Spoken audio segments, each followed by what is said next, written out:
Hello guys, how are you? Dear students, you are most welcome. You can get live for your test. Dear students, please get live. 15 question का test है ये, only 15 question.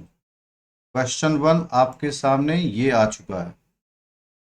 दोस्तों, are you ready? Question 1, फटाफट live हो जाइए। जिनके पास भी notification आता हो ऐसे महत्वपूर्ण टेस्ट के लिए, आप लाइव रहें और क्वेश्चन 1 को सॉल्व करें। The very first question in front of you is, let sleeping dogs lie. Do not bring up an old controversial issue. Dogs can raise tempers. Do not allow dogs to stand. Prevent dog mobility. The right answer here is, do not bring up controversial issues. Do not bring up controversial issues. Question number 2. To get admission in the present day educational institutions, वर्तमान शैक्षणिक संस्थाओं में admission लेने के लिए, all children should be born with a silver spoon in the mouth. Silver spoon in the mouth आपके option हैं: be born to silver upon manufacturer, always hold a silver spoon, be born with a silver spoon, be born in a rich family. Come on guys, right answer है be born in a rich family. Be born in a rich family. दोस्तों, live रहिएगा और पूरे session को enjoy करिए। Question number 3, a man of straw means. A man of straw means Mantu Yadav, वाह। Question number 3, a man of straw means, क्या right option होगा इसका?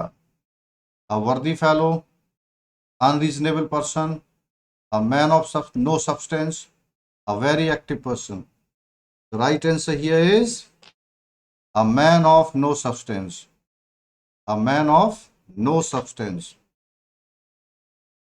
Children complain about their parents' gifts. बच्चे अपने माता पिता के गिफ्ट के बारे में शिकायत करते हैं। They should learn not to look a gift horse in the mouth. What is the right answer here? Hello guys. Hello. Not to find fault with the gift. Not to find fault with the gift received. He is leaving the USA for good. For good का क्या meaning पढ़ोगे? वह America हमेशा के लिए छोड़ रहा है, परमानेंटली। क्या है राइट आंसर यहाँ? Permanently. Communicative English is the Achilles heel for the job aspirant. जल्दी से कमेंट करिए। Communicative English is the Achilles heel for the job aspirant. Question number 6, Achilles heel होता है वीक स्पॉट। सी आंसर है, D नहीं, C answer है। C answer माना जाता है।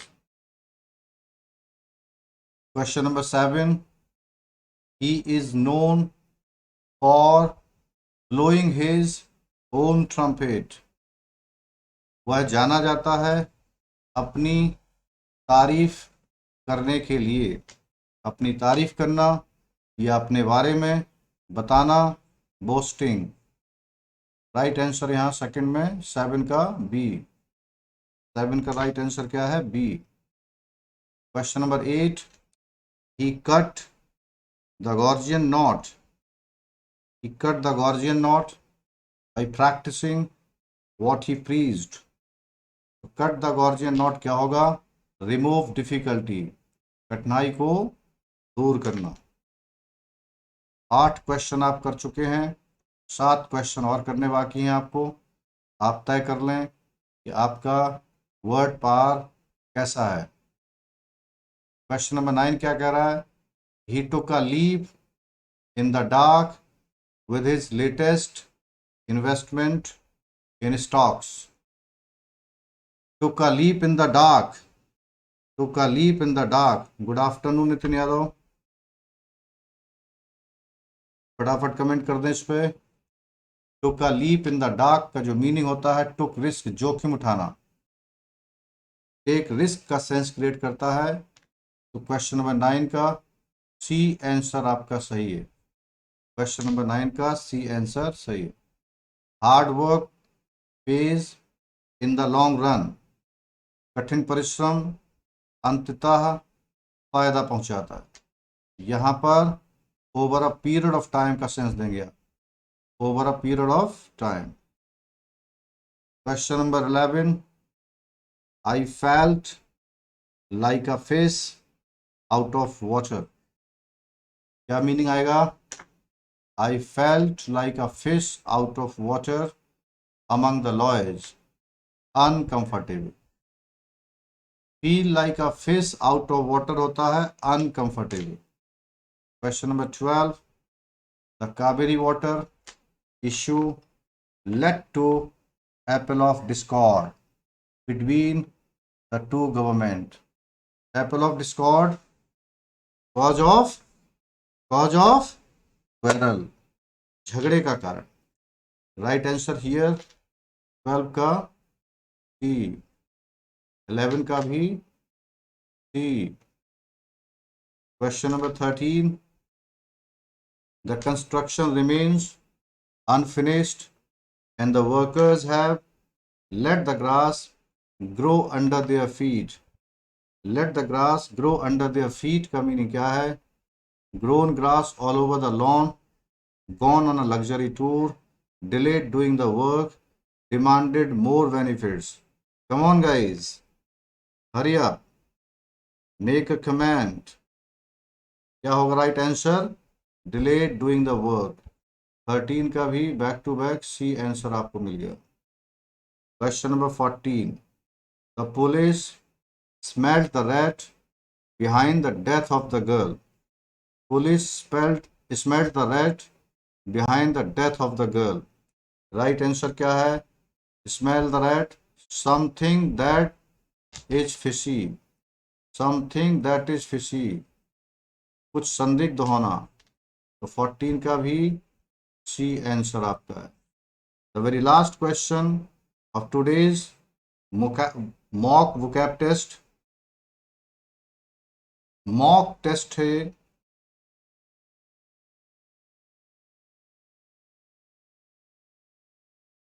What egged you on to become a social worker.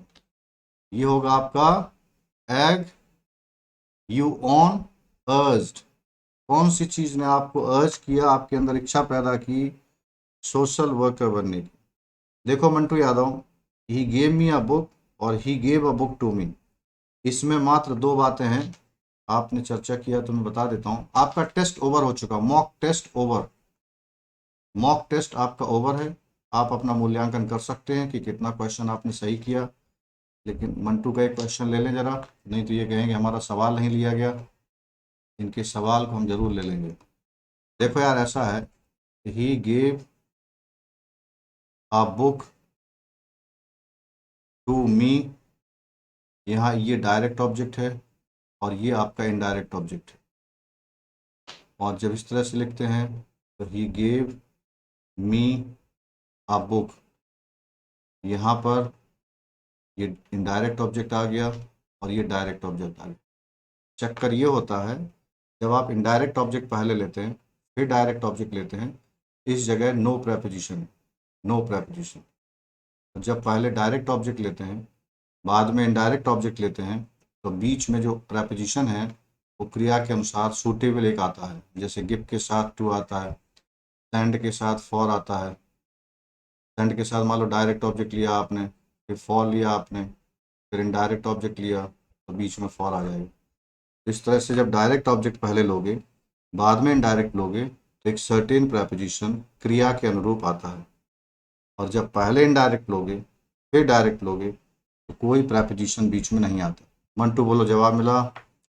Mantu फटाफट बोलो जवाब मिला आपको, जल्दी बोलो यार, टाइम बताओ जल्दी से, टाइम से बताओ कि आपको जवाब मिल गया आपके सवाल का। फटाफट बोलिए भाई। मंटू जी, क्या आपको आपके सवाल का जवाब मिला? कमेंट नहीं करोगे तो हमें स्ट्रीम ऑफ करना पड़ेगा, क्योंकि फालतू का आपका डेटा खराब क्यों करवाएंगे। एक कमेंट करो। हाँ बिल्कुल, वॉट से डायरेक्ट ऑब्जेक्ट मिलता है और होम से इनडायरेक्ट ऑब्जेक्ट मिलता है, बिल्कुल आपकी एकदम सही बात है। ये बात आप बिल्कुल सही कह रहे हैं, इनडायरेक्ट ऑब्जेक्ट हमेशा होम से मिलता है और डायरेक्ट ऑब्जेक्ट हमेशा वॉट से मिलता है। ये बातें हम ऑलरेडी आपको बताते रहते हैं फंडामेंटल्स, पैसिव के दौरान भी, ट्रांजिटिव वर्ब पढ़ाते हैं तब भी आपको ये सब चीज़ें टकराएंगी, आगे जब वर्ब पढ़ेंगे तब भी आपको मिले। Thank you, have a nice time. Okay mister Mantu, thank you thank you.